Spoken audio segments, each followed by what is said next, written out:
आरती रेसिपीमध्ये तुमचे स्वागत आहे। आजची रेसिपी कारलं। चला तर मग सुरुवात करूया आपण कारल्याला। हा मी मसाला सगळा बारीक चिरून वगैरे सगळा घेतलेला आहे। आता डायरेक्ट आपण फोडणीला टाकायचं। आता आपलं तेल गरम झालंय, आपण त्यात कांदा छान भाजून घेऊ।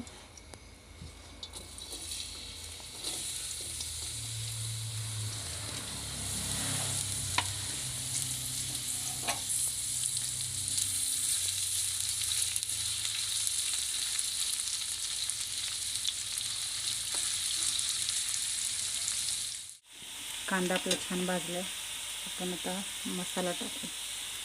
थोडा लसूण, नुसता टेस्टला, आणि हे सगळं चटणी, मीठ, हळद हे चांगलं परतून घ्यायचं। आणि आपण लगेच टॅमॅटो टाकून घ्यायचं।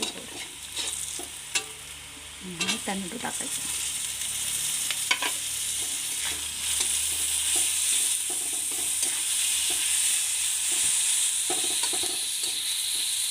असं छान परतलं की मग कारलं टाकून असं मी गोल गोल चिरून ठेवलेले, मी त्याच्या पाण्यात बुडवून ठेवलेले। आणि मग हे कारलं भाजत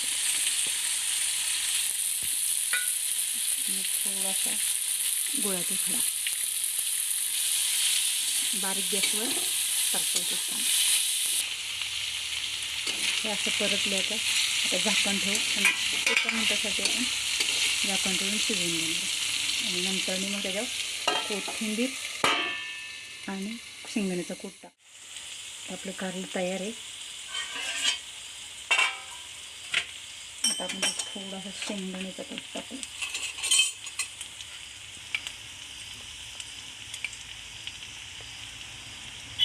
थोडी कोथिंबीर।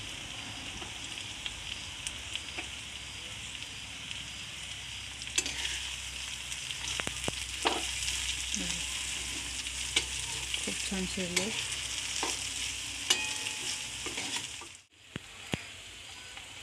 कशी झाली माझी रेसिपी कमेंट्समध्ये नक्की कळवा आणि सबस्क्राईब करायला विसरू नका।